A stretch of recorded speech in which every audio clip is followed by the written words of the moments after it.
नमस्कार मित्रांनो, विदर्भाच्या ऑफिशियल यूट्यूब चॅनलला आपल्या सर्वांचं स्वागत आहे। जसं की आपल्या सगळ्यांना माहिती आहे, MPSC राज्य सेवा मुख्य परीक्षा 2025 ही आता वर्णनात्मक पद्धतीने होणार। याच अनुषंगाने गेल्या वर्षी MPSCच्या तर्फे या परीक्षेचा अभ्यासक्रम जाहीर करण्यात आला होता आणि जेव्हा हा अभ्यासक्रम जाहीर केला त्यावेळी विद्यार्थ्याच्या मनामध्ये अनेक शंका निर्माण झालेल्या होत्या किंवा काही प्रश्न निर्माण झालेले होते। त्यासोबतच काही विद्यार्थ्यांचं मत असं सुद्धा होतं की हा अभ्यासक्रम अगदी UPSCच्याच धर्तीवरती तयार करण्यात आला। अगदी बरोबर। नेमकं आपल्याला या संदर्भातले असलेले जे काही प्रश्न आहेत या अभ्यासक्रमाच्या संदर्भात किंवा हा अभ्यासक्रम जो आपल्याला क्लिष्ट वाटतोय तर त्या अभ्यासक्रमाला आणखी सोपं कसं करता येईल आपल्याला ते आपण या व्हिडिओमध्ये जाणून घेण्याचा प्रयत्न करूया। कारण हा जो काही आपल्याला अभ्यासक्रम देण्यात आलेला आहे तो अगदी थोडक्यात देण्यात आलेला आहे। मग या थोडक्यात जो अभ्यासक्रम आपल्याला देण्यात आला यामध्ये आपल्याला नेमकं त्या अर्थामागे काय दडलेलं आहे किंवा त्या अभ्यासक्रमामध्ये थोडक्यात ज्या गोष्टी दिल्या आहेत त्याचा अर्थ नेमका काय आहे हे आपण डिकोड करण्याचा प्रयत्न करूया। म्हणूनच हा व्हिडिओ शेवटपर्यंत बघा, तुम्हाला नक्की याचा फायदा होईल। सोप्यात सोपं आपण कसं करता येईल, कारण या ठिकाणी महत्त्वाचं आहे की हा अभ्यासक्रम किती सोपा आणि कसा ते आपण यामध्ये पाहण्याचा प्रयत्न करूया। आता एक दुसरी गोष्ट असेल आणखी, अभ्यासक्रम आपल्याला कोणत्या अप्रोचने बघायचा आहे किंवा कोणत्या दृष्टिकोनातून बघायचा आहे हे सुद्धा महत्त्वाचं आहे। त्यासाठी आपला दृष्टिकोन हा अगदी साधा आणि सरळ असला पाहिजे, क्लिष्ट नको। त्याला आपल्याला साधं जनरल बघायचं आहे। ते कसं आपल्याला एकदा सुरुवात करून बघूया आपण व्हिडिओमध्ये। तत्पूर्वी आपण बघूया सिलेबस। हा आपण अर्थव्यवस्था या विषयाचा या ठिकाणी अभ्यासक्रम बघणार आहोत। तर अशाच प्रकारे विदर्भ IAS अकॅडमीच्या या YouTube चॅनलवरती विविध विषयांचे अभ्यासक्रम आपल्याला अशाच प्रकारे डिकोड करण्यात आलेला आहे। तर ते अभ्यासक्रम आपण नक्की आपल्याला लक्षात आले असेल तर आपण याच्यामध्ये सुद्धा तसंच बघूयात। हा आपला अभ्यासक्रम आहे पेपर 6 जो 250 मार्कासाठी असतो। 250 गुणांसाठी हा पेपर असतो, त्याला पेपर 6 म्हणतो आपण। आणि याच्यामध्ये पेपर 6 मध्ये आपला जो आहे तो सामान्य अध्ययन 3 आहे आणि सामान्य अध्ययन 3 मध्ये काही विषय आहेत। ते विषय म्हणजे तंत्रज्ञान, विज्ञान आणि तंत्रज्ञान। त्यानंतर महत्त्वाचा वेटेज असलेला विषय म्हणजे तो आर्थिक विकास आणि त्यानंतर जैवविविधता म्हणजेच बायोडायव्हर्सिटी, पर्यावरण अर्थातच त्याला आपण एन्व्हायरमेंट म्हणतो, सुरक्षा आणि आपत्ती, सिक्युरिटी अँड डिझास्टर मॅनेजमेंट, आपत्ती व्यवस्थापन। आता हे सगळे जे विषय या ठिकाणी आहेत तर याला विशेष महाराष्ट्राच्या संदर्भात येत असणार। जे काही आपल्याला प्रश्न विचारले जातील तर त्यामध्ये महाराष्ट्राच्या अनुषंगाने या ठिकाणी प्रश्न विचारले जातील। हे आपल्याला फार महत्त्वाचं या ठिकाणी असेल। तर त्यासाठी आपल्याला एक आहे की आणखी चालू घडामोडीमध्ये सुद्धा असणं आवश्यक असेल। आपण विशेष लक्ष देणं की महाराष्ट्राच्या अनुषंगाने भारतीय अर्थव्यवस्थेच्या विषयाबाबत जर चर्चा करायची आपल्याला तर राष्ट्रीय स्तरावरच्या आपल्याला बातम्यांवरती लक्ष देणं आवश्यक असेल। तर यामध्ये बघूया आपण हा सिलेबस नेमका काय आहे। आता हा जो सिलेबस वरकरणी आपण बघितला तर आपल्याला अगदी तो थोडक्यात वाटतोय, अगदी 5, 6, 8 लाईन 10 लाईनींमध्ये हा दिलेला आहे, परंतु याचा अर्थ फार मोठा व्यापक आहे। त्याचा मागचा अर्थ काय दडलाय हे आपण थोडं या व्हिडिओमध्ये जाणून घेण्याचा प्रयत्न करूया। आता साध्या अर्थाने आपण बघता येईल याच्यामध्ये की भारतीय अर्थव्यवस्था आणि नियोजनाशी संबंधित मुद्दे, साधन संपत्तीचे एकत्रीकरण, वाढ, विकास व रोजगार इतकंच या ठिकाणी या लाईन मध्ये आपल्याला सांगण्यात आलेलं आहे। मग आता या ठिकाणी आपल्याला एक दिसतं, लक्षात येतं की भारतीय अर्थव्यवस्था जर नेमकं या ठिकाणी थोडं शब्द दिला, 2च शब्द दिलेत भारतीय अर्थव्यवस्था। मग नेमकी भारतीय अर्थव्यवस्थेमध्ये हे काय विचारणार, याची शक्यता काय असू शकतं हे आपल्याला थोडं दृष्टिकोन तयार करणं आवश्यक असेल। तर त्यासाठी आपल्याला यामध्ये थोडं आपण बघूया की भारतीय अर्थव्यवस्थेच्या संदर्भामध्ये की काय त्याचा अर्थ असू शकतो त्यामागचा। त्यानंतर नियोजनाशी संबंधित मुद्दे, अर्थातच प्लॅनिंगशी संबंधित आपले काय मुद्दे आहेत तर याला आपल्याला थोडं बारकाईने पाहणं आवश्यक असेल प्लॅनिंगच्या संदर्भामध्ये। त्यानंतर साधन संपत्तीचं एकत्रीकरण, ज्याला खूप मोठं वेटेज आहे, म्हणजे अख्खी अर्थव्यवस्था आपण म्हटलं तर हे साधन संपत्तीवरती फोकस आहे किंवा केंद्रित आहे। म्हणून याला साधन संपत्तीचे एकत्रीकरण काय हे समजण्यासाठी आपल्याला साधन संपत्ती किंवा संसाधन म्हणजे नेमकं काय हे समजणं थोडं आवश्यक असेल। म्हणून याच्यामध्ये एकच आहे आपल्याला की आपण शब्दांवरती भर देणं आवश्यक असेल किंवा आतापर्यंत जो आपल्याला एक परीक्षेचा जो आपण अभ्यास करायचो तर तो ऑब्जेक्टिव्ह पद्धतीने करायचो, वस्तुनिष्ठ पद्धतीने आपण अभ्यास करायचो. परंतु आता आपल्याला थोडा व्यापक असा अभ्यास करावा लागेल किंवा आपल्याला वर्णनात्मक पद्धतीने पाहणं आवश्यक असेल. मग याच्यासाठी काय करणं आवश्यक आहे? यासाठी आपल्याला आपलं ऑब्झर्वेशन वाढवणं आवश्यक असेल. मग ऑब्झर्वेशन कुठलं? अगदी स्वतःपासूनचं ऑब्झर्वेशन, अगदी आपल्या घरापासूनचं ऑब्झर्वेशन आपल्याला पाहणं आवश्यक असेल की माझ्या घरी कसं बदल होत आहेत, किंवा मी 10 वर्षापूर्वी माझ्या घरी काय बदल होता, किंवा माझ्या गावामध्ये काय कशी स्थिती होती. गावामध्ये 10 वर्षापूर्वी किंवा 20 वर्षापूर्वी रस्ते नसायचे, ते रस्ते आता गावामध्ये पूर्ण कॉन्क्रिटीकरण झालं. प्रत्येक गावांच्या लोकांचा राहणीमानाचा दर्जा वाढला.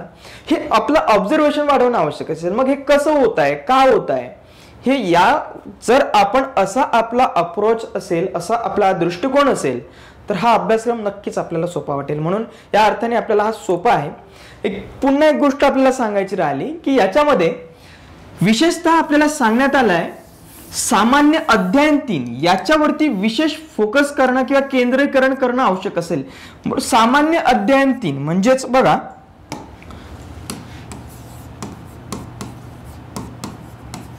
सामान्य हा शब्द या ठिकाणी वापरण्यात आला आहे. मग याला अभ्यास करत असताना आपल्याला जनरलाइज बघायचं आहे. म्हणून सुरुवातीच्या थंबनेलवरतीच आपण बघता की हा अभ्यासक्रम किती सोपा किंवा कसा, तर त्या या अर्थाने की त्याला जनरलाइज आपल्याला बघायचं आहे आणि आपल्याला ऑब्झर्वेशन आपलं वाढवणं हे फार महत्वाचं ठरणार आहे. म्हणूनच आपल्याला हे जे सगळे मुद्दे असतील तर ते आपल्याला ऑब्झर्वेशन्सनी किंवा आपल्या मूलभूत अभ्यासांनी आपल्याला वाढवणं आवश्यक असेल. त्याच्यानंतर आपल्याला या ठिकाणी देण्यात आलेलं आहे सर्वसमावेशक वाढ, त्याला आपण इन्क्लुझिव्ह ग्रोथ म्हणतो. इन्क्लुझिव्ह ग्रोथचा आपण यापूर्वी सुद्धा अभ्यास करायचो, परंतु आता आपल्याला वर्णनात्मक पद्धतीने याला आपला दृष्टिकोन वाढवणं आवश्यक असेल.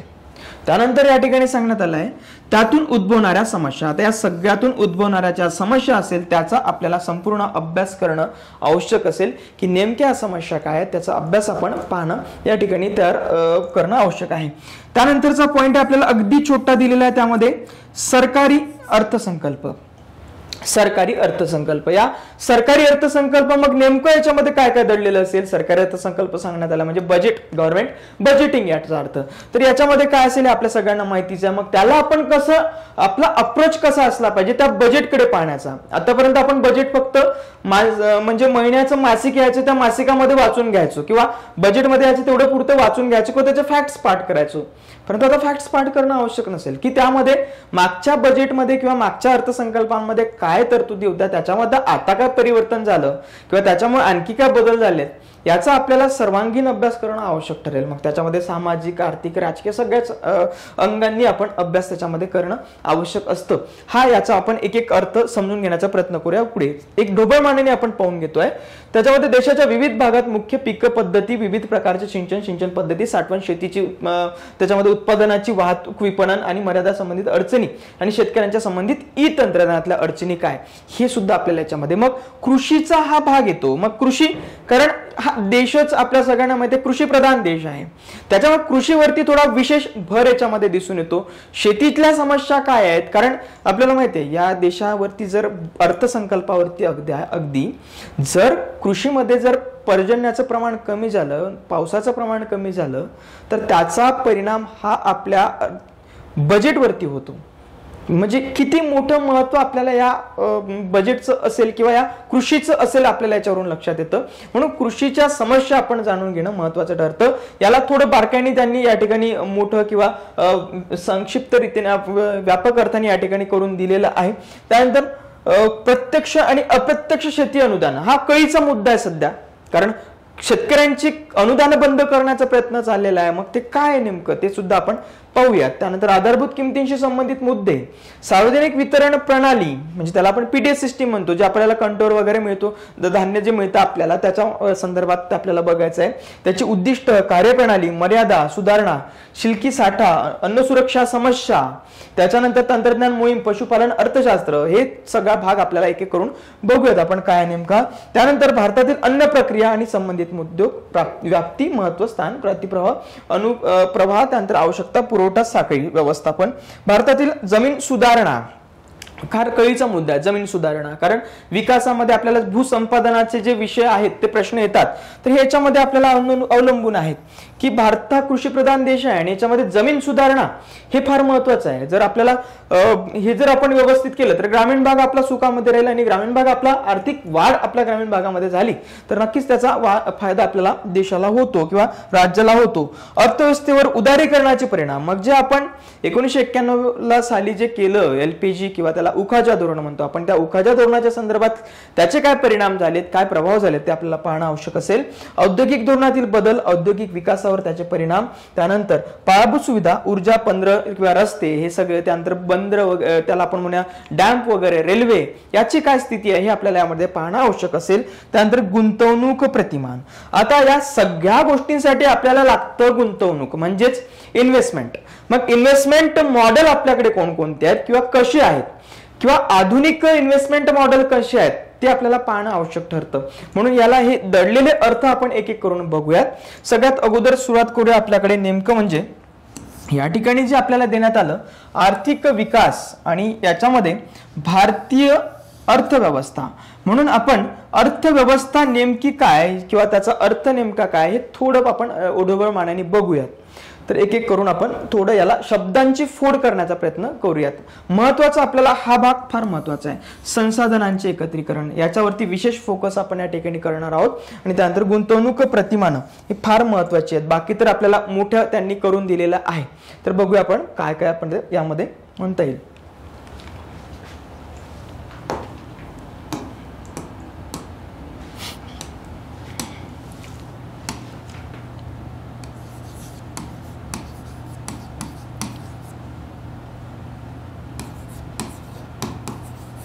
अर्थव्यवस्था या शब्दाचा अर्थ थोडा आपण पाहणं आवश्यक असेल की अर्थव्यवस्था नेमकं आपण कशाला म्हणायचं.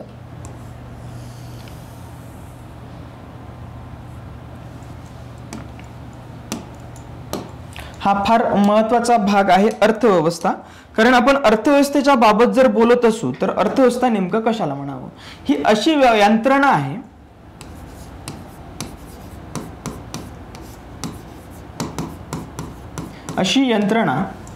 की जिच्या मदतीने सरकार देशामध्ये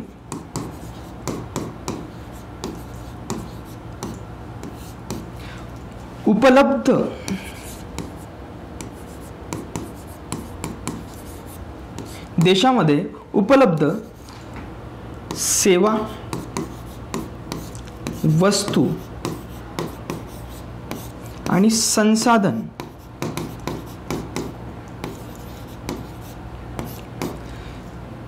यांचा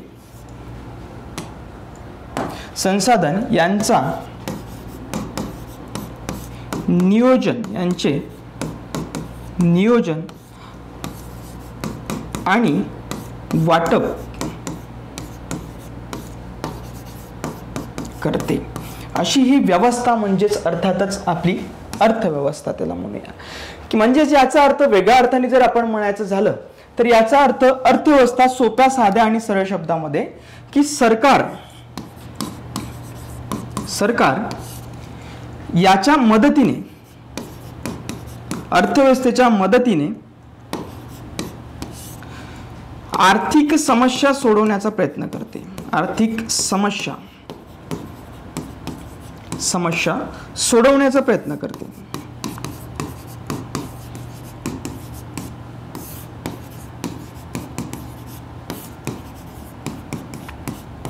असा त्याचा अर्थ. मग आता आपले एक आहे की अर्थव्यवस्था नेमकी काय आहे. तर अर्थव्यवस्था ही एखाद्या विशिष्ट भागापुरती असते किंवा एखाद्या विशिष्ट भागासाठी ती लागू असते.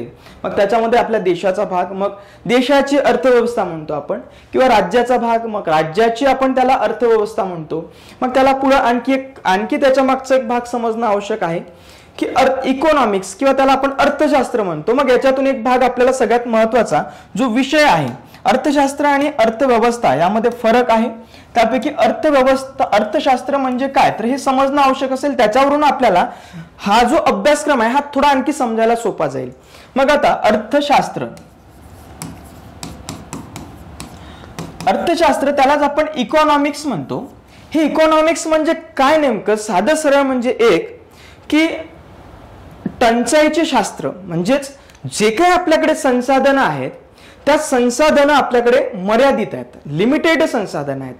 मग या लिमिटेड संसाधनांच्या आधारे आपल्या ज्या काही इच्छा आहेत त्या इच्छा अमर्याद आहेत आणि त्या अमर्याद इच्छांची पूर्ती आपण करणं किंवा कशी करतो किंवा समजदारीने करतो त्याच व्यवस्थेचा अभ्यास करण्याच्या गोष्टीला आपण असं अर्थशास्त्र असं म्हणतो. म्हणजेच आपल्याला किती समजदारीने आपण ती टंचाईच्या समस्या सोडवतो त्याचा अभ्यास ज्याच्यामध्ये केला जातो त्याला आपण अर्थशास्त्र म्हणतो. पण अर्थशास्त्र हा विशिष्ट गोष्टीचा अभ्यास या ठिकाणी, तर अर्थव्यवस्था म्हणजे ही संबंधित आहे एखाद्या विशिष्ट क्षेत्राशी, हे आपल्याला या ठिकाणी समजणं आवश्यक असणार आहे.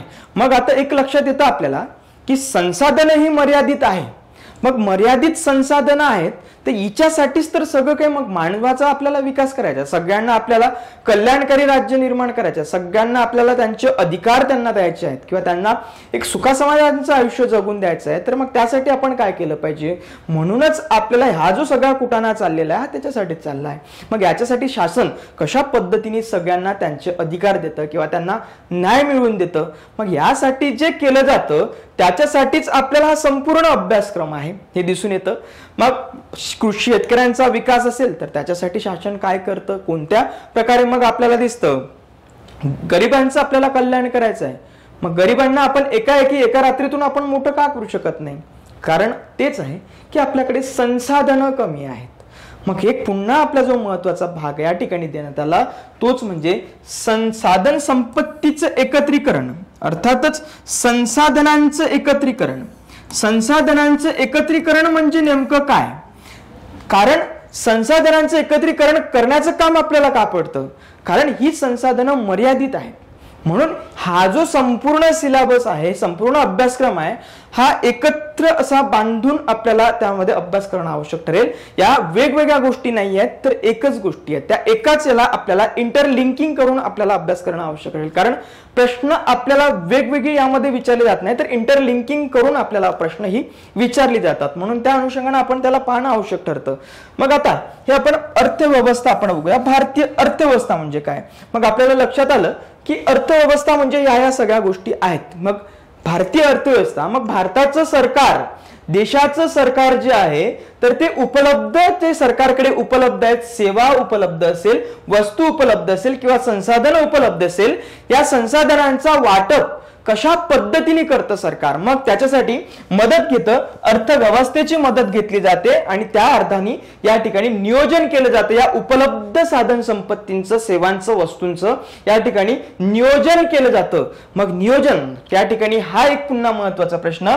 नियोजन जे आपल्याला या ठिकाणी सांगण्यात आलं, नियोजनाशी संबंधित मुद्दे, मग आपल्याला जे सांगण्यात आलं नियोजनाशी संबंधित मुद्दे, तर या ठिकाणी आपण अभ्यास करणं आवश्यक आहे की जर याचं आपल्याला नियोजन करायचं आहे मग याच्याशी संबंधित सुद्धा, या नियोजनाशी संबंधित सुद्धा काही मुद्दे आहेत, त्याचा सुद्धा आपल्याला अभ्यास करणं आवश्यक आहे. मग सरकार याचं वाटप कसं करतं, मग वाटपामध्ये त्यामध्ये आपल्याला गव्हर्नमेंट बजेटिंग, मग या बजेटिंग सरकार कसं करतं, मग त्याचं नेमकं त्यालाच आपण म्हणतो आपलं राजकोषीय धोरण. आणि त्यासोबतच जे आपल्या बँका आहेत आपल्याकडे, त्या बँकांच्या माध्यमातून आपण वाटपाचं सुद्धा कार्य करतो किंवा संसाधनांचं एकत्रीकरणाचं सुद्धा कार्य करतो. मग त्यांची भूमिका यामध्ये काय आहे ते सुद्धा आपल्याला एक एक करून आवश्यक असेल. मग भारतीय अर्थव्यवस्था हे आपल्याला या ठिकाणी पाहणं आवश्यक असेल की नेमकं काय आहे. मग भारतीय अर्थव्यवस्था या पॉइंटमध्ये आपण काय समजलं पाहिजे? आपल्याला अर्थव्यवस्था जर लक्षात आलाय तर अर्थव्यवस्था, भारतीय अर्थव्यवस्था काय?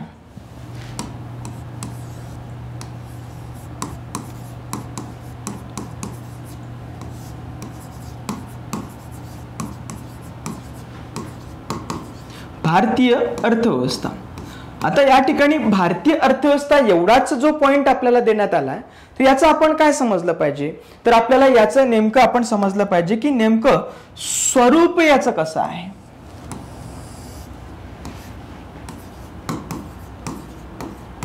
स्वरूप कसं आहे याचं, त्यासोबतच आपल्याला एक लक्षात घेतलं पाहिजे आपण याची वैशिष्ट्ये काय आहेत. आपण साधं एक बघू शकतो की जास्तीत जास्त आर्थिक विकासावरती जे प्रश्न आपल्याला विचारले जातात तर त्या या वैशिष्ट्यांच्या संदर्भात मोठ्या प्रमाणात प्रश्न आपल्याला पाहायला भेटतात. वैशिष्ट्य, मग भारतीय अर्थव्यवस्थेची वैशिष्ट्य, इथे दारिद्र्य आहे, इथे बेरोजगारी आहे, हे वैशिष्ट्य आहे. त्यानंतर इथे भांडवल निर्मिती होत नाही, हे या भारतीय अर्थव्यवस्थेचं वैशिष्ट्य आहे. मग या वैशिष्ट्यांवरतीच आपल्याला प्रश्न मोठ्या प्रमाणात पाहायला भेटतील. कारण हे जे काही आपल्याकडे समस्या आहेत त्या समस्यांचं निराकरण आपण कसं करतो हा आपला खरा कस या ठिकाणी लागतो. त्या ठिकाणी आपल्याला म्हणूनच आपण ऑब्झर्वेशन वाढवणं आपलं नितांत आवश्यक आहे. तर हे आपल्याला या ठिकाणी समजणं आवश्यक असेल. त्यासोबतच याची रचना कशी आपल्याला समजणं आवश्यक असेल. रचना आवश्यक असेल समजणं की याचं स्ट्रक्चर नेमकं काय आहे, याचा अभ्यास आपण या अर्थव्यवस्थेमध्ये केला पाहिजे. भारतीय अर्थव्यवस्थेची रचना काय आहे, त्यासोबत याची कार्यप्रणाली, या कार्यप्रणालीचा आपण अभ्यास करणं आवश्यक ठरेल. तर या गोष्टी आपल्याला या अनुषंगाने किंवा या दृष्टिकोनातून पाहणं आवश्यक असणार.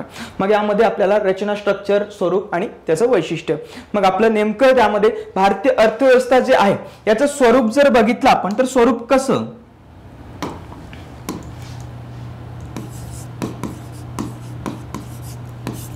याचं स्वरूप ही मिश्र अर्थव्यवस्था आहे. मिश्र आहे. मग यामध्ये मिश्र अर्थव्यवस्था आहे आपली. तर आपण सुरुवातपासून आहोत 1950 पासून आपल्याकडे साधारण आपण आपल्याकडे मिश्र अर्थव्यवस्था. मग हा प्रवास कसा जातो आहे, साधारण 1950 ते 1991 पर्यंतचा आपला प्रवास काय आहे.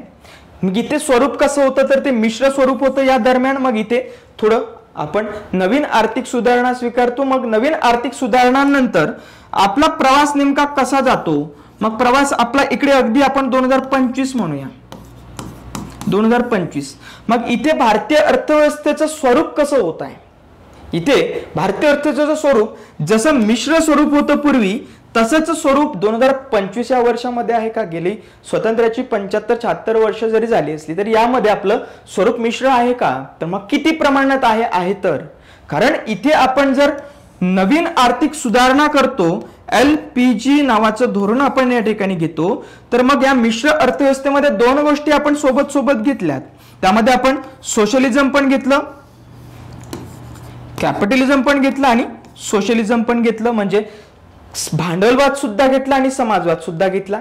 या दोन्ही सायकलवरती, दोन्ही चाकांवरती बसून आपण पुढे अर्थव्यवस्था लोटायला लागलो. परंतु या ठिकाणी आपला ऍक्सिडेंट झाला 91 ला. मग हा ऍक्सिडेंट झाला तर मग इथे आपण काय सुधारणा केल्यात, कशा प्रकारे आपली अर्थव्यवस्था, मग अशाच प्रकारे आपण दोन्ही सायकलवरती, दोन्ही याच्यावरती पाय ठेवून चालायला लागलो का. तर नाही. एका ठिकाणी आपण या ठिकाणी काहीतरी धडा घेतला, या ठिकाणी आपण शिकलो काहीतरी. मग आपण इकडे थोडं आपली जी व्यवस्था आहे किंवा भारतीय अर्थव्यवस्था जी आहे हिच्यामध्ये स्वरूप आपल्याला मोठ्या प्रमाणात भांडवलशाही स्वरूप आपल्याला इथं दिसतंय. उदारीकरण झालेलं दिसतं. उदारीकरण हे या ठिकाणी आपल्याला माहिती आहे हे वैशिष्ट्यच आहे या भांडवलशाहीचं. हे उदारीकरण म्हणजे त्याचा अर्थ लिबरलायझेशन जे आपण घेतलं हे लिबरलायझेशन स्वरूपच या भांडवलशाहीचं आहे. त्यानंतर प्रायव्हेटायझेशन म्हणजेच खासगीकरण हे सुद्धा याचं वैशिष्ट्य आहे आणि ग्लोबलायझेशन हे सुद्धा या भांडवलशाहीचं वैशिष्ट्य आहे. म्हणून या अनुषंगाने आता एक पाहणं आवश्यक आहे की आपली भारतीय अर्थव्यवस्था ही समाजवादी आहे का किंवा तिच्यामध्ये समाजवादी तत्व किती आहेत. कारण समाजवाद सुद्धा हा आपला इतिहास होता. त्याच्यामध्ये आपल्याला दिसत होतं आपले जे पहिल्या फळीचे नेते होते ते जास्तीत जास्त नेते आपले समाजवादी होते. मग समाजवादाने आपला विकास झाला का याच्यावरती आपण ऑब्झर्वेशन करणं आवश्यक असेल. म्हणून हा आर्थिक इतिहास सुद्धा आपण अभ्यासणं आवश्यक असणार.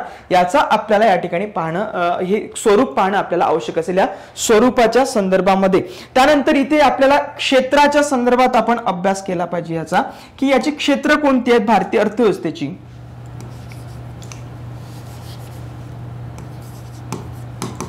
क्षेत्र, मग आपल्याकडे मुख्यतः 3 क्षेत्र आपली भारतीय अर्थव्यवस्थेची आहेत. त्याला आपण म्हणतो सगळ्यात महत्वाचं क्षेत्र आपलं कृषी क्षेत्र आहे, जे सगळ्यात जास्त भर आपला कृषी क्षेत्रावरती आहे. त्यानंतर आपल्याकडे आहे उद्योग क्षेत्र आणि त्यानंतर आपलं आहे सेवा क्षेत्र. मग प्रश्न आपल्याला या ठिकाणी या भागामध्ये मोठ्या प्रमाणात पाहायला भेटतील. कशा पद्धतीने की यामध्ये रोजगाराची काय स्थिती आहे किंवा उत्पादनाची काय स्थिती आहे किंवा उत्पन्नाची काय स्थिती आहे, या सगळ्या गोष्टींच्या भागाने आपल्याला चर्चा करणं खूप आवश्यक ठरतं किंवा यामध्ये आपण या सिलेबसला अशा दृष्टिकोनातून समजणं फार मोठं महत्त्वाचं ठरतं असं आपल्या या ठिकाणी म्हणता येणार आहे. त्यानंतर आपल्याला एक भाग याचा अभ्यास करणं आवश्यक आहे की आर्थिक सुधारणा. आर्थिक सुधारणा ज्या आपण केल्यात, आपण बघितलं याच्यामध्ये की हा भाग फार महत्वाचा. आर्थिक सुधारणा ज्याच्यामध्ये आपण 1991 साली केल्या, ज्याला आपण आताच बोललो LPG. कारण या सगळ्या गोष्टीचा प्रभाव, या आर्थिक सुधारणांचा प्रभाव या स्वरूपावरती पण पडलाय आणि त्यासोबतच क्षेत्रावरती पण पडलाय. या क्षेत्रांमध्ये सुद्धा बदल झाला. पूर्वी आपण कृषी आधारित अर्थव्यवस्था होतो, आता सुद्धा आपले खूप मोठ्या प्रमाणात जी जनता जी आहे त्यांचा रोजगार जो आहे कृषी क्षेत्रामध्येच आहे. साधारण 40% लोक अजूनही तिथे काम करतायत, परंतु उत्पन्न कमी मिळत आहे. मग ही समस्या आहे ना आपली. मग शेतकरी आपल्या आत्महत्या करतायत. का आत्महत्या करतायत? 1991च्या पूर्वी आत्महत्या नाही करायची किंवा तितकं प्रमाण 1991च्या पूर्वी नव्हतं. मग आताच हे प्रमाण वाढण्याचं कारण काय? म्हणजे याचा अर्थ अर्थातच एक आहे की कुठेतरी आर्थिक विवंचनेमध्ये हा शेतकरी सापडलेला आहे.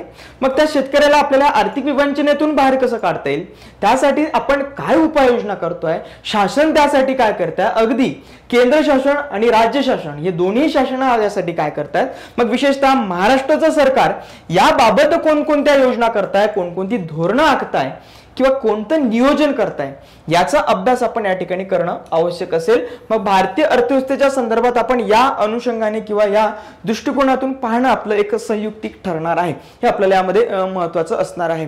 त्यासोबतच आपण पुढचा भाग बघूया. पुढचा भाग म्हणजे आपल्याकडे आहे संसाधन नियोजनाशी संबंधित मुद्दे. हे फार महत्वाचे भाग आहेत आपल्याला या ठिकाणी. नियोजनाशी संबंधित मुद्दे काय आहेत बघूयात.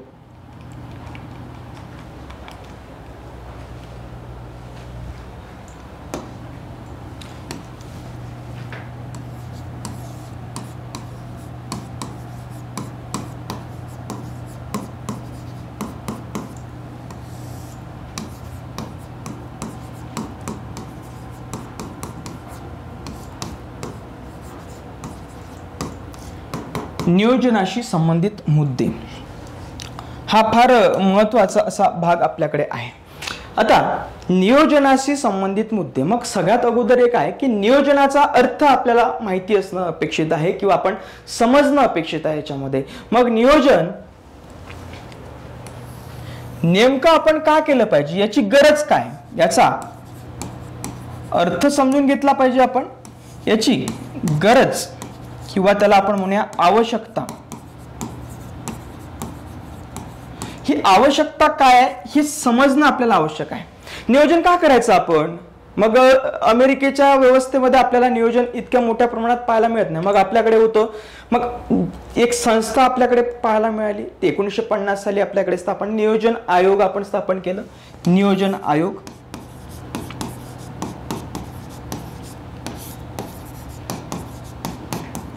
हा नियोजन आयोग आपल्याकडे होता. नियोजनाच्या संदर्भात नेमकी आपण गरज पडण्याचं कारण काय, की मग सगळ्यात महत्वाचं की प्रत्येक अर्थव्यवस्थेला आपला आर्थिक वाढ करायची असते. मग हे आर्थिक वाढ करत असताना त्यांना नियोजन करणं फार महत्वाचं पडतं अनेकदा. कारण आपल्याला एक सगळ्यात महत्वाचं आपण सुरुवातीलाच बघितलं की संसाधन ही मर्यादित आहे, स्कॅर्सिटी आहे रिसोर्सेसची. मग संसाधनांची जर मर्यादित आहे संसाधनं, तर मग याचं नियोजन जर आपण योग्यरित्या केलं तर ही संसाधनं आपण सगळ्यांना योग्यरित्या पोहोचू शकतो किंवा त्याचा वाटप आपण चांगल्या पद्धतीने करू शकतो, सगळ्यांपर्यंत त्याचे फायदे नेऊन पोहोचू शकतो. मग असं होता कामा नये की विशिष्ट एकाच वर्गाला त्या सगळ्या संसाधनांचा फायदा झाला. मग याचाच अर्थ मग आपण म्हणतो विषमता. मग आपल्याला याची गरज किंवा आवश्यकता का पडते? याची गरज आवश्यकता असण्याचं कारण असं की हे मर्यादित आहेत, संसाधनं मर्यादित आहेत. त्याच्यानंतर महत्वाचं असमान वितरण होता कामा नये. वितरण योग्य व्हायला पाहिजे किंवा समान व्हायला पाहिजे. समान वितरण होणं आवश्यक आहे. कारण एका बाजूला आपल्याला या देशामध्येच विषमता दिसून येते. या देशातली 10% जनतेकडे साधारण 70% देशाची संपत्ती आहे आपल्याला असं लक्षात येतं. फक्त मग जे काही आपल्याकडे 90% जनता उरते त्यांच्याकडे फक्त 30% जे संपत्ती आहे, किंवा त्याहीपेक्षा आपण म्हणतो 50% लोक असे आहेत की त्यांच्याकडे फक्त 3% किंवा 2% इतकी संपत्ती आहे. मग काय खर्च करतील ते, हे आपल्याला याच्यावरून लक्षात येतं.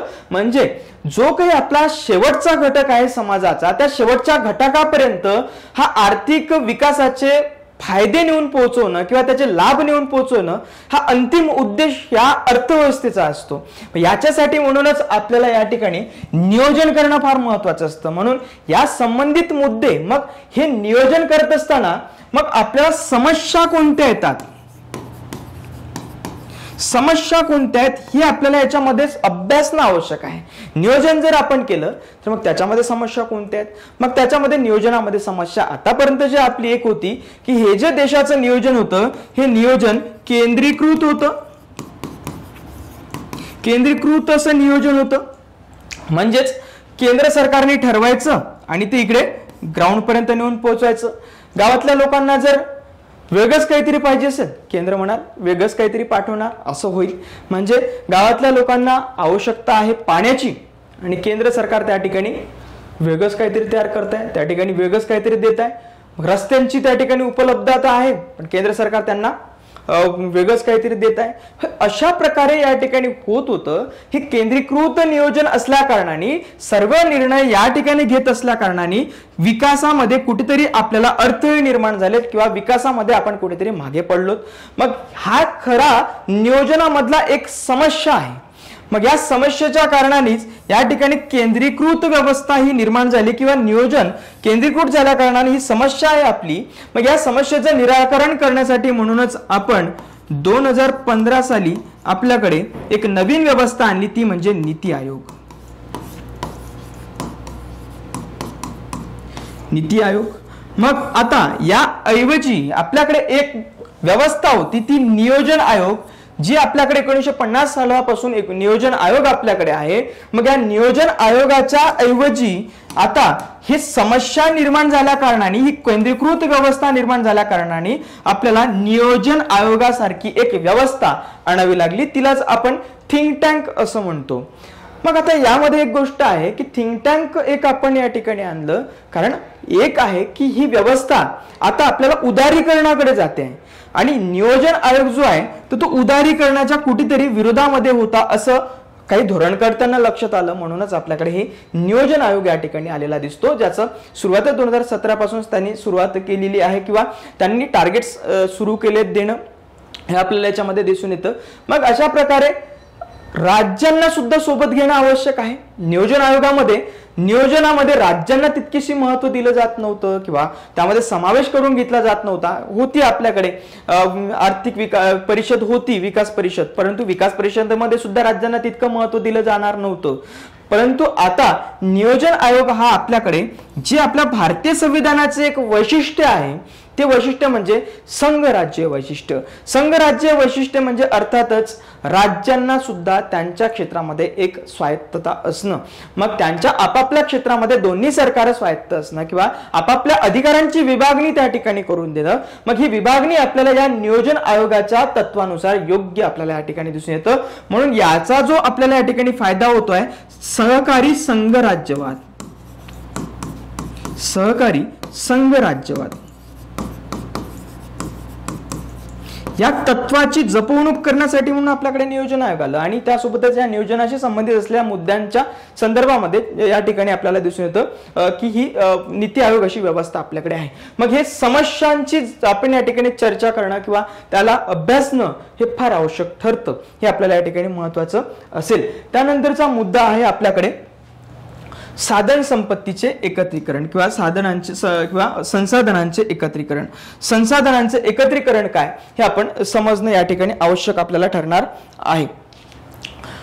मग आता एक गोष्ट या ठिकाणी आहे, सर्वात आधी आपण समजणं आवश्यक आहे की संसाधन म्हणजे नेमकं काय.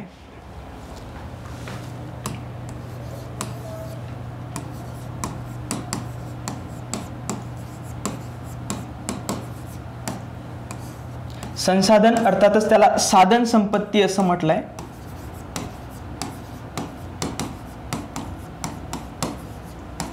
साधन संपत्तीचे एकत्रीकरण.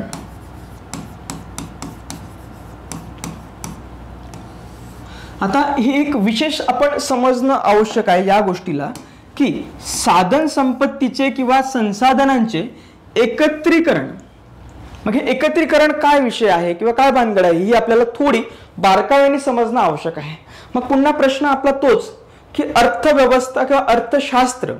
अर्थशास्त्र म्हणजे काय तर त्या ठिकाणी जे काही आपल्या मर्यादित संसाधन आहे त्या मर्यादित संसाधनांचा आपण कशा पद्धतीनं समजदारीने वापर करतो असा अभ्यास करणारे एक शास्त्र. मग संसाधनं आपल्याकडे मर्यादित आहेत. मग संसाधनं आपण समजून घेऊया नेमकं काय. संसाधन म्हणजे अशी गोष्ट की मानवाच्या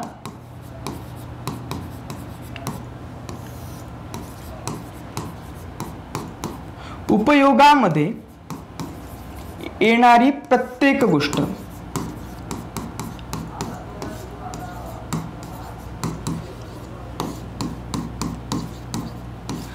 साध आणि सरळ याचा अर्थ एकदम क्लिष्ट काही खूप मोठी बुकिश भाषा सुद्धा या ठिकाणी नाही म्हणत मी.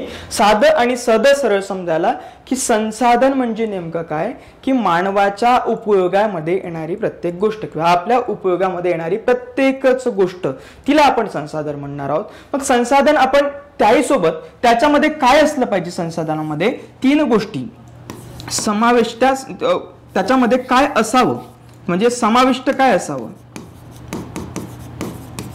समाविष्ट काय असावं तर त्याच्यामध्ये त्याचं समाविष्ट असावं उपयोगिता.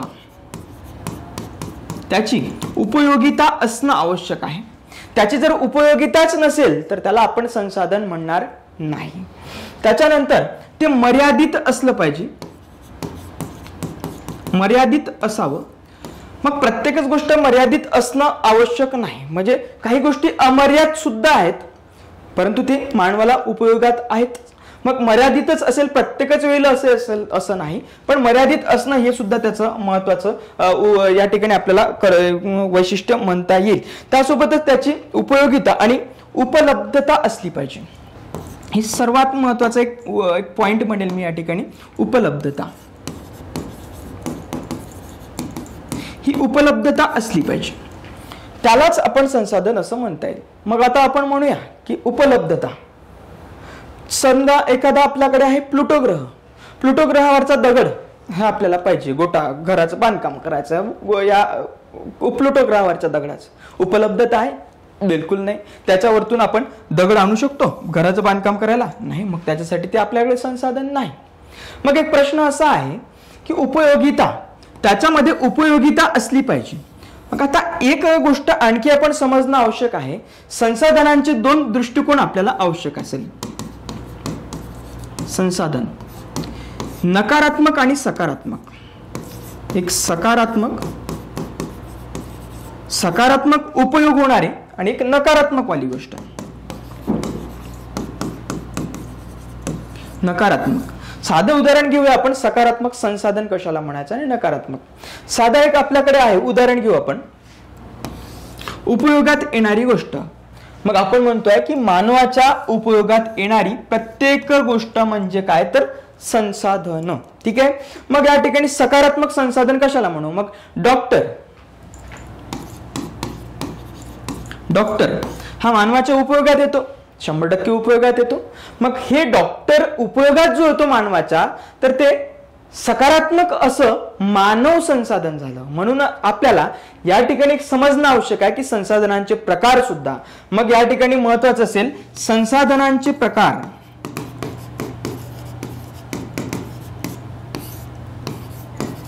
मग बघूयात प्रकार काय.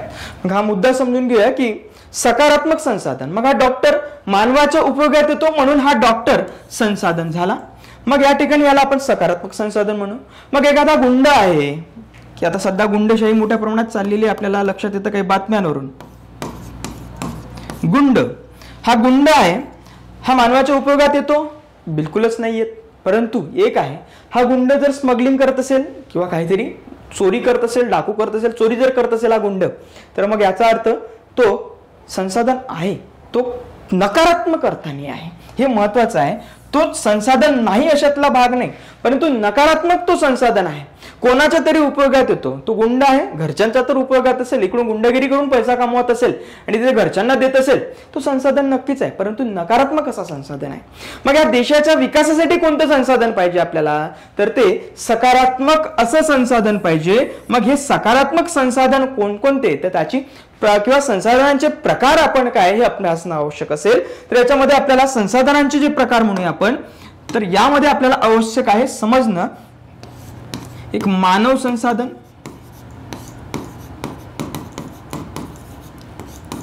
त्यानंतर आपल्याकडे आहे नैसर्गिक संसाधन,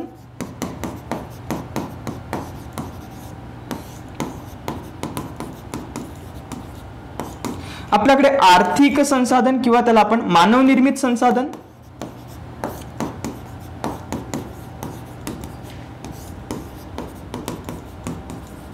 मानव निर्मित संसाधन, मग त्याच्यामध्ये भांडवल किंवा आर्थिक, मग त्याच्यामध्ये पैसा आला, पैसा तुमचा काही निधी असेल किंवा त्याच्यामध्ये गुंतवणूक असेल, भांडवल गुंतवणूक येईल भांडवलीमध्ये. मग ह्या सगळ्या गोष्टी आपल्याला मानव निर्मित आहे. तर मग काही नैसर्गिक तर काही मानव निर्मित, आणि त्याच्यामध्ये मानव निर्मित मग मानव संसाधन सुद्धा, मानव एक संसाधन आहे. मग मानव एक संसाधन कसा की तो मानवाच्या उपयोगामध्ये येतो. मग एखादा डॉक्टर, तो डॉक्टर उपयोगामध्ये येतो माणसाच्या, इंजिनियर उपयोगामध्ये येतो माणसाच्या. मग देशाच्या विकासामध्ये जे महत्वाची भूमिका बजावतात तर ही संसाधनं त्यातल्या त्यात ही मानव संसाधन. मग ज्या देशाकडे हे मानव संसाधन विशेष असेल, चांगलं असेल, तो देश विकासाच्या मार्गावरती असेल. मग याच्यामध्ये आपण पाहणं आवश्यक आहे की मानव संसाधन निर्माण करण्यामध्ये आपण कुठे कमी पडतोय. मग ह्या समस्या आहेत, या समस्यांशी संबंधित मुद्द्यांचा अभ्यास करणं आपण आवश्यक आहे. मग मानव संसाधन, मग एखाद्या व्यक्तीला आपल्याला डॉक्टर बनवायचं आहे तर त्याच्यासाठी आपल्याकडे शिक्षण व्यवस्था ही चांगली असणं आवश्यक आहे. मग एखादा व्यक्ती संसाधन केव्हा असेल की संसाधन मानव केव्हा असेल, त्याच्याकडे शिक्षण असणं आवश्यक आहे. शिक्षण असेल तर कुठे तो मानव संसाधन आहे. त्याच्यानंतर त्याच्याकडे आरोग्य असलं पाहिजे, तो सुदृढ असला पाहिजे. तो सुदृढ असेल तरच तो मानव संसाधन आहे. सुदृढ जर नसेल तर तो मानव संसाधनच नाही.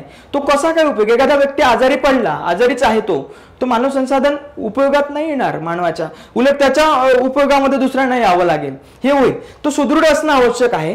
त्याच्याकडे कौशल्य असणं आवश्यक आहे. कौशल्य असणं आवश्यक आहे. कौशल्य नसेल तर तो मानव संसाधनच नसणार. मग संसाधन बनण्याची क्षमता असेल त्याच्यामध्ये, परंतु तो उपयोगामध्ये येणार नाही. मग या तीन गोष्टी असणं आवश्यक आहे या संसाधनांसाठी, मानवी संसाधनांसाठी. मग त्यानंतर नैसर्गिक संसाधन, नैसर्गिक संसाधनं, ज्या संसाधनं आपल्याला आपल्या उपयोगात आहेत, दगडी कोळसा असो, त्याच्यामध्ये ह्या सगळ्या गोष्टी आपल्याला माहिती आहे, खनिज संपत्ती असो, हे सगळे आपले नैसर्गिक संसाधन, अगदी सूर्यप्रकाश असो तो सुद्धा नैसर्गिक संसाधन आहे. मग नैसर्गिक संसाधनाच्या संदर्भामध्ये मर्यादित, मग नैसर्गिक सूर्यप्रकाश जरी अमर्याद असला तरी सुद्धा त्याचा वापर आपण मर्यादित करतो आहे. मग त्याचं ते वैशिष्ट्य आहे ते सुद्धा आपल्याला दिसतं. त्याच्यानंतर उपलब्धता, त्याची उपलब्धता कशी आहे. मग एखाद्या ध्रुवावरच्या भागामध्ये जर सूर्यप्रकाश नसेल तर मग त्याला संसाधन त्यांना 6 महिने उपलब्ध होणार नाही सूर्यप्रकाशाचं, किंवा सूर्यप्रकाश तिथे डायरेक्ट पडत नाही ध्रुवावरती 6 महिने. मग त्या ठिकाणी त्यांना सूर्यप्रकाश नावाचं एक संसाधन त्यांच्याकडे उपलब्ध राहणार नाही, असा त्याचा अर्थ या ठिकाणी होतो. तर इतक्या बारकाव्याने आपल्याला थोडं पाहणं, याला समजणं आवश्यक असणार आहे. हे संसाधन एकत्रीकरण हे मग आता विषय आहे संसाधन म्हणजे जर आपण समजलं, प्रकरण जर आपण समजलं, एका अर्थाने बघूया. मग आता हे संसाधन आपण एकत्रीकरण हा काय मुद्दा आहे हे आपल्याला समजून घेणं थोडं संयुक्तिक ठरणार आहे या ठिकाणी. मग आता ही जी सगळी संसाधनं आहे जी मानवाच्या उपयोगामध्ये येतात, ती संसाधनं वेगवेगळ्या भागामध्ये विखुरलेली आहे किंवा वेगवेगळ्या भागामध्ये ती स्प्रेड झालेली आहेत. त्याच्यामुळं जर विकास करायचा म्हटेल त्याला एकत्रित करावं लागेल. साधं उदाहरण बघूया. एक आपण कार जर आपल्याला बनवायची असली, एक कार निर्मिती करायची आहे. मग कारची निर्मिती करायचं म्हटलं तर आपल्याला याच्यासाठी काय लागेल, याच्यासाठी आपल्याला लोखंड लागेल. लोखंड आवश्यक असेल, लोह आवश्यक असेल.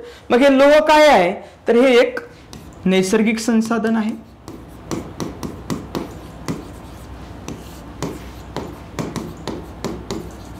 नैसर्गिक असं संसाधन आहे. मग हे नैसर्गिक संसाधन आहे, कार बनवण्यासाठी लागेल. मग त्याला कार बनवण्यासाठी या लोह खनिजाला एकत्रित आणावं लागेल, तेव्हा कुठे कार बनेल. त्याच्यानंतर याच्यासाठी कुशल कामगार लागेल.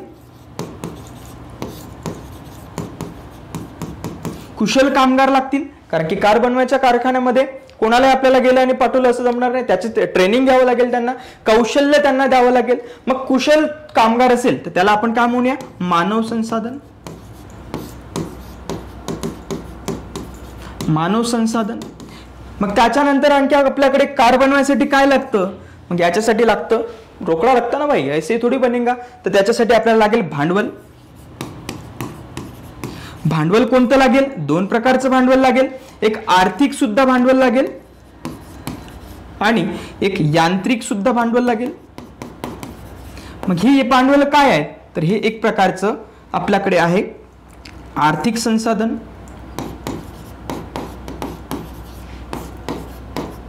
आर्थिक संसाधन आहेत, याचं सुद्धा आपल्याला काम पडतं. मग हे जे तीनही प्रकारचे संसाधन आहेत, या संसाधनांचं जर आपण एकत्रीकरण केलं तेव्हा कुठे आपलं उद्दिष्ट पूर्ण होतो किंवा आपण विकास करू शकतो. मग आता यावरून एक समजणं आवश्यक आहे की ह्या संसाधनांचं एकत्रीकरण का करावं, तर विकास करण्यासाठी आपल्याला सोयीस्कर ठरतं किंवा जास्तीत जास्त विकास आपण साध्य करू शकतो. म्हणून या संसाधनांचं एकत्रीकरण करणं आवश्यक आहे. मग याच्यामध्ये साधं एक एक्झाम्पल बघूया आपण. कुशल मानव, कुशल मानवांचं एकत्रीकरण करणं आवश्यक आहे आपल्याला. कुशल आपल्याकडे त्याच्यामध्ये मानव संसाधन करणं, मानव संसाधनांचं एकत्रीकरण करणं आवश्यक आहे.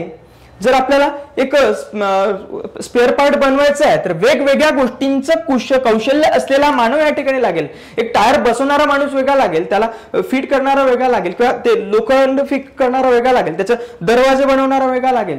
हे सगळ्या गोष्टी असेल. मग ती कार चालवण्यासाठी सुद्धा आपल्याला डिझेल लागते, ते डिझेलच्या कंपनीमध्ये काम करणारे लोक वेगळे लागतील. यांचं आपल्याला एकत्रीकरण करणं आवश्यक असेल तेव्हा कुठे आपण त्याचा विकास करू शकणार आहोत, हे महत्वाचं आहे. मग याच्यामध्ये आपल्या कोणत्या अडचणी येतात, ह्या संसाधनांच्या एकत्रीकरणामध्ये येणाऱ्या अडचणींवरती आपल्याला अभ्यास करायचा असतो.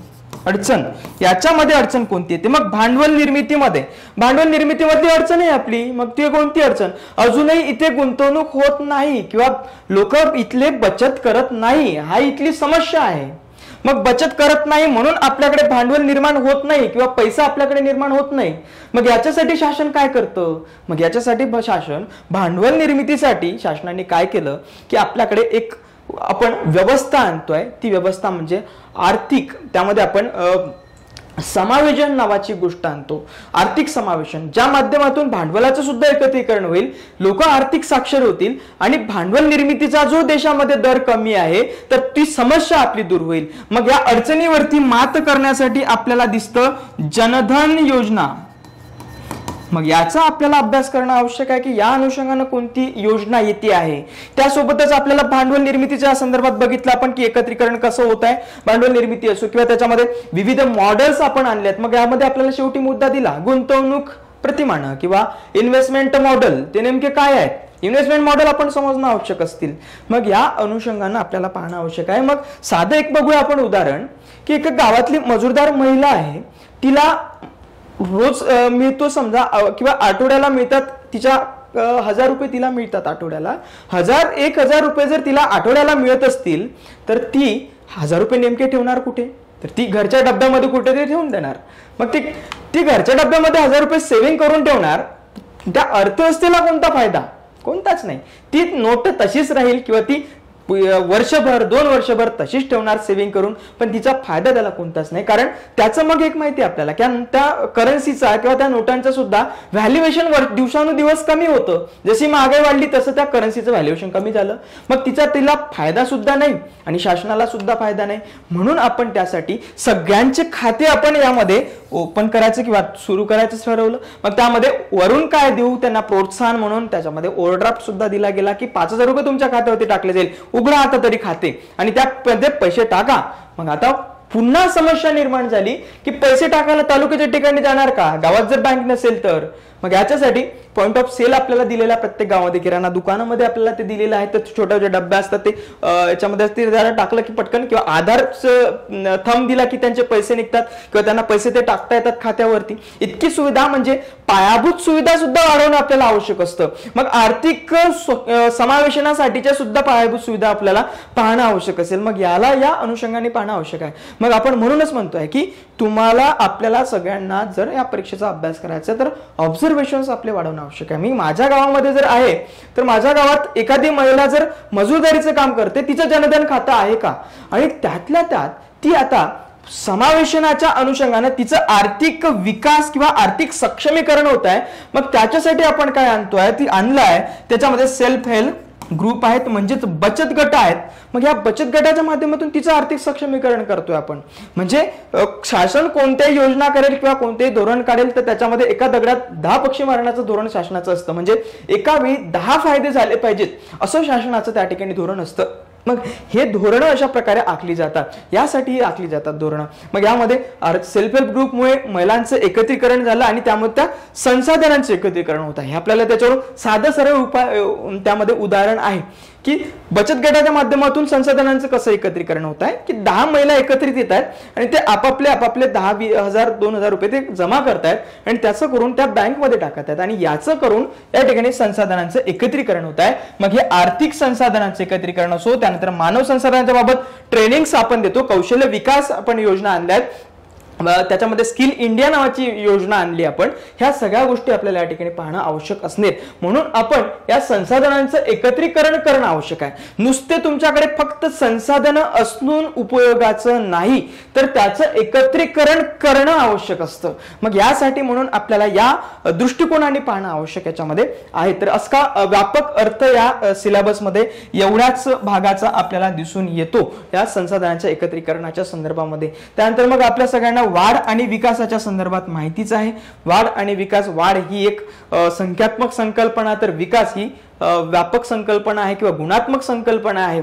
मग तिला आपण वेगवेगळे पॅरामीटर्स तिचे बघितले पाहिजे की याच्यामध्ये काय याचे त्याला म्हणून आपण निर्देशक काय आहेत किंवा त्याची आधार काय आहेत किंवा त्याचा आपण कशा प्रकारे त्याला समजायचं किंवा त्यामध्ये निर्देशांक वेगवेगळे कोणते आहेत याचा आपण अभ्यास करणार. विकासाच्या संदर्भात आपण HDI वापरतो, ह्युमन डेव्हलपमेंट इंडेक्स. मग हे जे काही आपण आर्थिक विकास करतोय, आर्थिक वाढ करतोय, अर्थव्यवस्थेचे नियोजन करतोय, नियोजन करून संसाधनांचे एकत्रीकरण करतोय आणि हे जे करतोय याचा मग फायदा आपल्याला आर्थिक विकासामध्ये कसा होतोय हे पाहणं आवश्यक असेल. मग यासोबतच हे केव्हा होईल, जर सगळ्या लोकांना रोजगार मिळेल, तर संसाधनांचं मग भांडवलांचं जर एकत्रीकरण झालं किंवा आर्थिक एकत्रीकरण झालं तेव्हा कुठे आपल्याला या ठिकाणी रोजगार निर्माण होऊ शकतो. कारण त्या भांडवलाची गुंतवणूक आपण कोणत्या तरी उद्योगामध्ये करणार, त्या उद्योगामध्ये गुंतवणूक केल्यानंतर कोणाला तरी उद्योग आपण सुरू केले की कोणाला तरी रोजगार मिळणार. मग तो रोजगार त्याला पैसा मिळणार, तो पैसा खर्च करणार आणि कुठेतरी त्याचा कोणाला तरी आणखी फायदा होणार. ही चेन आणि सायकल अशा पद्धतीने आपल्याला चालवायची आहे. म्हणून एक शासनाचे आपल्याला त्या दोन्ही गोष्टी आपल्याला प्रोज अँड कॉन्स या सगळ्या गोष्टींच्या अँगलने आपल्याला अभ्यास करणं संयुक्तिक ठरतं या ठिकाणी हे आहे. मला एक अशी आशा आहे की आपल्या सगळ्यांना एक लक्षात येत असेल किंवा समजत असेल. तर आवडलं असेल हे सगळं तर नक्की त्याला व्हिडिओला लाईक करा आणि शेअर जरूर करा. त्याच्यामध्ये हे थोडं आवश्यक असेल. त्यानंतर सरकारी अर्थसंकल्प. सरकारी अर्थसंकल्पामध्ये आपल्याला काय पाहणं आवश्यक असेल, सरकारी अर्थसंकल्प.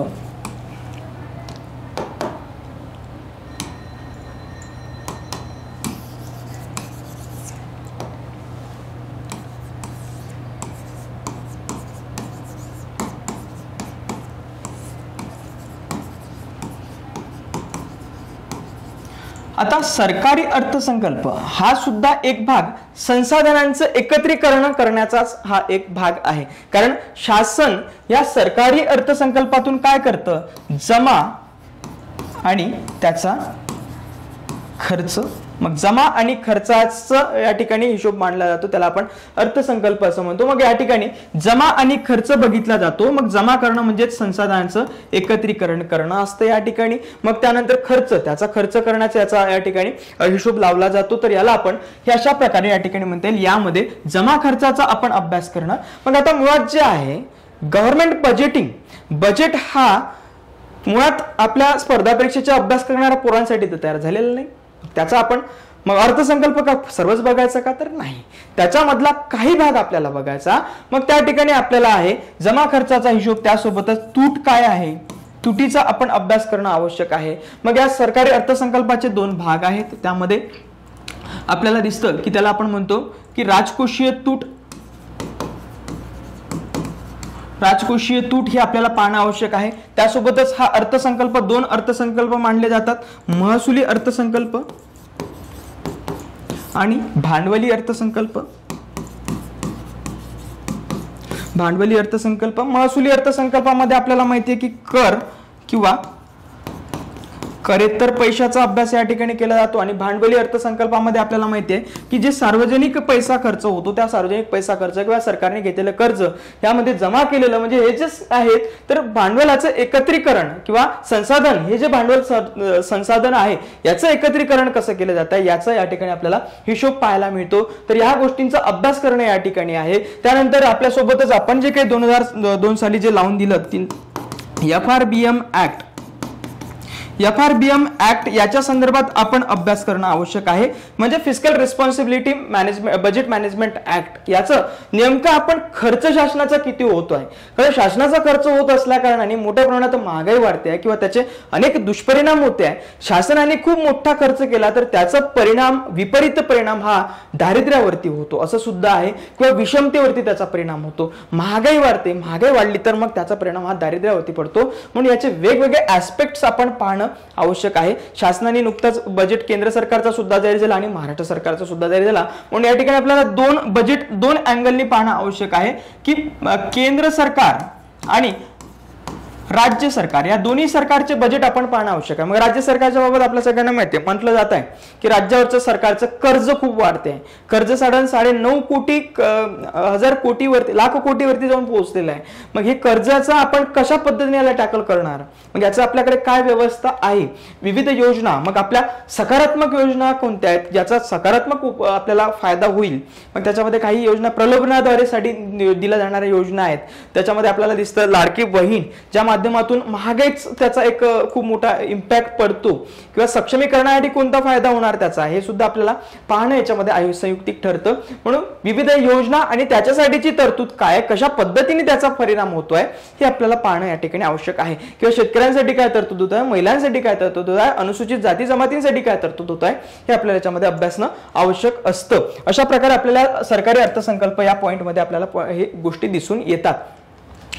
त्यानंतर आपल्याला म्हणता येईल यामध्येच देशाच्या विविध भागातील मुख्य पिकं मग कोणकोणती आहेत, तर ते आपल्याला देशाच्या भागातला विचारतायत, देशाच्या भागामध्ये असलेली मुख्य पिके. त्यासोबतच मग महाराष्ट्राची सुद्धा आपण बघितली पाहिजे. मग आपल्याकडे विविध प्रादेशिक विभाग आहेत, त्या प्रादेशिक विभागांमध्ये कोणकोणते घेतले जातात. मग त्याच्यामध्ये आपल्याला भंडारा गोंदिया साईडला तांदूळ किंवा धान मोठ्या प्रमाणात घेतलं जातं. मग दख्खनच्या इकडे आपल्याला या भागामध्ये जे आहे गोदावरी पट्ट्याच्या भागामध्ये काय घेतलं जातं, मग ज्वारीचा पट्टा कोणता आहे, त्याच्यावरती आपण अभ्यास करणं आवश्यक असतं महाराष्ट्राच्या संदर्भामध्ये. आणि इथे देशाच्या भागामध्ये तर आपल्याला पाहावं लागणारच आहे. मग तिकडे उत्तरेत, दक्षिणेत आणि त्यासोबत पूर्वेत आणि पश्चिमेत काय होतं इथपासून थोडं अभ्यास ना आपल्याला बेसिक. या ठिकाणी आपल्याला खूप काही रॉकेट सायन्स यांनी विचारलेलं नाही. बेसिक मी जे सांगितलं आतापर्यंत हे साधं आणि सरळ बेसिकच सांगितलं, खूप काही रॉकेट सायन्स सांगितलेलं नाही. मग या अनुषंगानेच आपल्याला पाहणं आवश्यक आहे. पीक पद्धती, त्यासोबत विविध प्रकारचे सिंचन आणि सिंचनाच्या पद्धती, कारण देशाच्या वेगवेगळ्या भागामध्ये सिंचनाच्या पद्धती वेगवेगळ्या आहेत. मग त्यामध्ये आपण राजस्थानला जातो, राजस्थानमध्ये वेगळ्या पद्धती आपल्याला NCERT मध्ये वाचायला मिळतात. मग महाराष्ट्रामध्ये कसं होते आहे. मग या सिंचनाच्या संदर्भामध्ये एक आपण बघू शकतो की ज्या भागामध्ये अतिवृष्टी खूप सारी होते त्या ठिकाणी पाणी वाचवलं कसं जातं हे सुद्धा पाहणं आवश्यक आहे.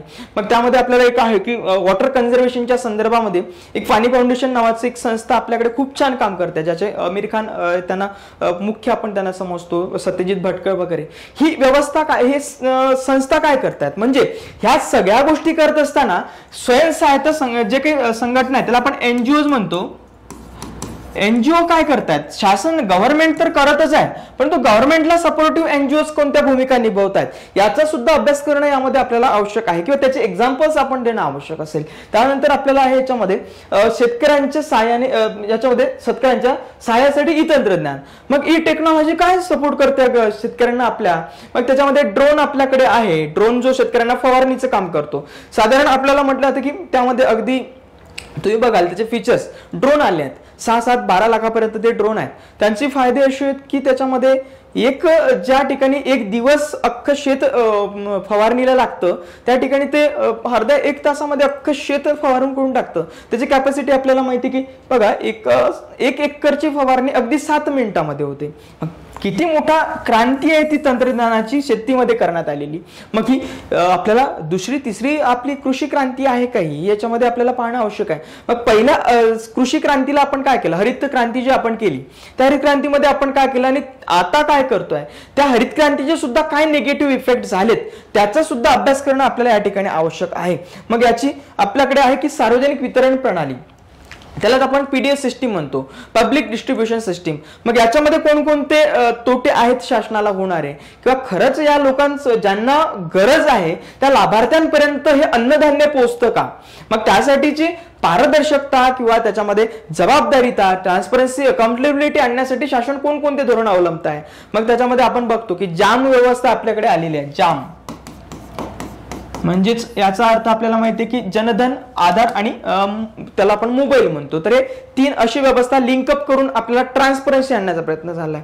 साधा आपण बघा की तुम्हाला जर राशनच्या दुकानामधून राशन मिळत असेल तर तिथे थंब लावावा लागतो तिथे, म्हणजे याचा अर्थ शासन याच्यामध्ये सुद्धा कुठेतरी तंत्रज्ञान आणताय. तंत्रज्ञानाचा वापर घेऊन शासन संसाधन वाचवण्याचा सुद्धा प्रयत्न करत आहे आणि टार्गेटेड एरियाला देण्याचा ते प्रयत्न या ठिकाणी होतो आहे. हे आपल्याला लक्षात येतं. कार्यप्रणाली, मर्यादा सुधारणा, शिल्कीचा साठा, सुरक्षा समस्या, तंत्रज्ञान मोहीम हे सगळं पाहणं आवश्यक असेल. त्यासोबतच यामध्ये आणखी काही बारकावे आहेत ज्यामध्ये जीडीपी आपल्याला पाहणं आवश्यक आहे, महागाई, त्यासोबतच बेरोजगारी, दारिद्र्य हे सगळं या ठिकाणी आपण पाहणं आवश्यक आहे. त्यानंतर आपल्याला दिसतं की आपण आर्थिक सुधारणा 1991-92 ला ज्या आर्थिक सुधारणा केल्या त्याचा आपण अभ्यास करणं आवश्यक आहे. या ठिकाणी आपल्याला देण्यात आलेला आहे. त्याच्यानंतर प्रत्यक्ष शेतीमधली अनुदानं, मग WTO वर्ल्ड ट्रेड ऑर्गनायझेशन मध्ये आपल्याला विरोध केला जातोय की आपण जे काही शेतकऱ्यांना अनुदान देतो त्या अनुदान म्हणजे खतावरती सुद्धा जे आपल्याला फर्टिलायझर्स आहे त्या खतावरती सबसिडी दिली जाते शेतकऱ्यातर्फे, सरकारतर्फे. मग जो शेतकऱ्यांना सबसिडी दिली जाते तर त्याचा मार्केट रेटवरती सुद्धा परिणाम पडतो. मग ते स्वस्त वाटायला लागतं लोकांना. मग विदेशातल्या लोकांना सुद्धा ते स्वस्त वाटायला लागत असेल मग याचा अर्थ आंतरराष्ट्रीय स्तरावरती सुद्धा हे बॅलन्सिंग होत नाहीये. मग याच्यासाठी म्हणून आंतरराष्ट्रीय स्तरावर मोठ्या प्रमाणात या अनुदानांसाठी विरोध होतोय. मग त्याची शेतकऱ्यांची सुद्धा आंदोलनं चाललेली आपल्याला दिसतात. मग या कृषीचं आपण कुठेतरी इंडस्ट्रियलायझेशन करतो आहो का हे सुद्धा आहे की त्याचं औद्योगिकीकरण करतो आहो का हे सुद्धा समस्या आपल्याकडे आहेत. त्यासोबत अन्न प्रक्रियेमध्ये काय आपण भूमिका निभवतो आहे, कारण शेतकऱ्यांचं उत्पन्न आपल्याला दुप्पट करायचं होतं मग ते कसं करणार. मग हे अन्न प्रक्रिया उद्योग यांना सुद्धा चालना देणं आवश्यक आहे, संबंधित व्याप्ती वाढवणं आवश्यक आहे, जोडधंदा शेतकऱ्यांसाठी वाढवणं आवश्यक असेल याचा आपल्याला अभ्यास करणं आवश्यक आहे. हे थोडं व्यापकरित्या चांगल्या पद्धतीने दिले आणि याचा आपण अभ्यास नक्कीच आपल्याला करता येईल. भारतातील जमीन सुधारणा, लँड रिफॉर्म. मग आता आपल्याकडे 2 प्रकल्प आहेत. नुकताच एक प्रकल्प आपल्या सगळ्यांना माहिती आहे तो म्हणजे आपल्याला जमीन सुधारण्याच्या संदर्भामध्ये आपल्याला चर्चा करणं आवश्यक असेल. जमीन सुधारणा. मग या संदर्भात जमीन सुधारण्याच्या बाबत आपल्याला तंत्रज्ञानाचे आपण कसं काय हे करतो आहे वापर, तंत्रज्ञान जमीन सुधारण्यामध्ये. मग मोजमाप शेतीची करणं आवश्यक आहे. त्यासोबत आता एक आहे की यामध्ये आपण कृषीच्या संदर्भामध्ये आता मृदा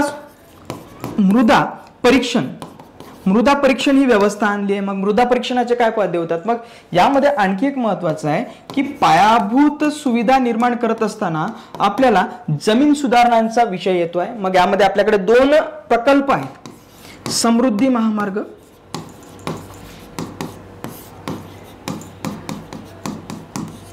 आणि त्यासोबत नव्याने सुरू करण्यात आलेला आपल्याकडे आहे शक्तीपीठ महामार्ग.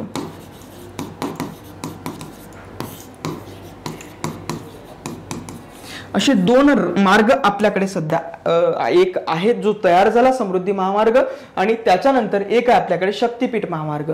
मग ह्या जे काही आपण लिंकिंग करणारे जे काही पायाभूत सुविधा निर्माण केल्या, रस्ते निर्माण केले, हे निर्माण करत असताना कोणाची तरी जमीन याच्यामध्ये जाणार होती किंवा गेली, किंवा त्याच्यामध्ये अनेकांची घरं गेलीत.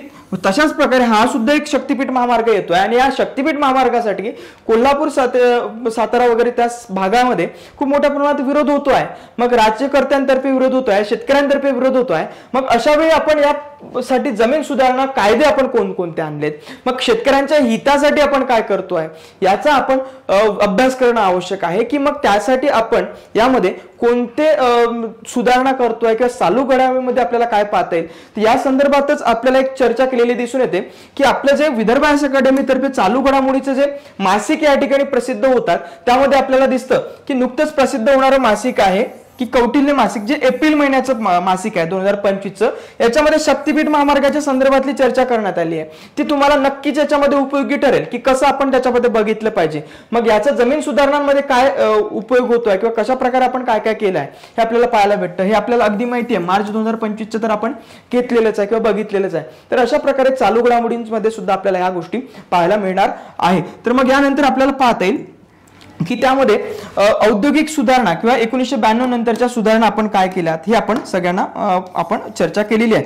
ऊर्जा, विमानतळ, रेल्वे याच्याबद्दलचे आपण काय धोरण अवलंबतोय, मग याचा आपल्याला आर्थिक वाढीमध्ये खूप मोठा एक अडचण निर्माण होणारी गोष्ट म्हणजेच आपल्याकडे आहे ती पायाभूत सुविधा खूप मोठ्या प्रमाणात आर्थिक वाढीमध्ये अडचण निर्माण करते आहे.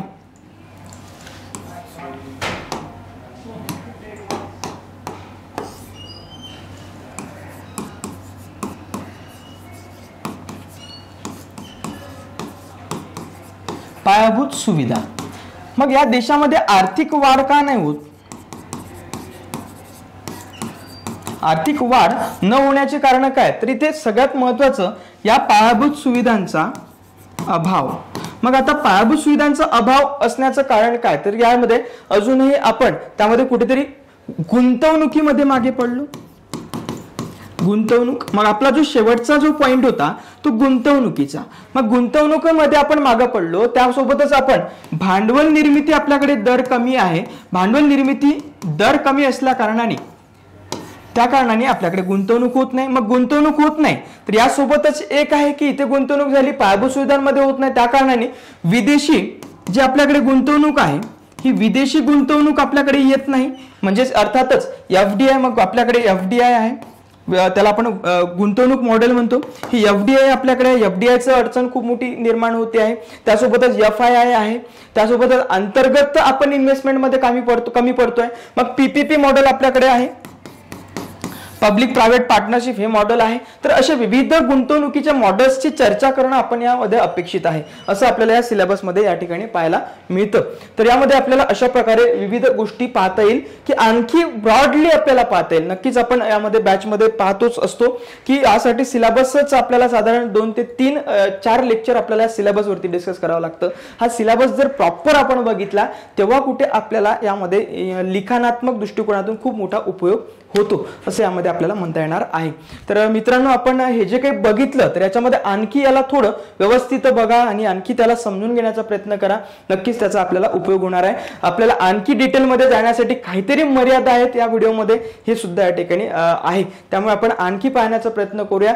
जसे जसे आपण व्हिडिओ आहेत याचा पार्ट 2 सुद्धा करण्याचा मी प्रयत्न करेल की त्याच्यामध्ये तुम्हाला आणखी याच्यामध्ये काही सांगता येईल का, असं यामध्ये मी माझा प्रयत्न राहील. तर या ठिकाणी थांबूया मित्रांनो, भेटूया आपण आपल्या नेक्स्ट व्हिडिओमध्ये.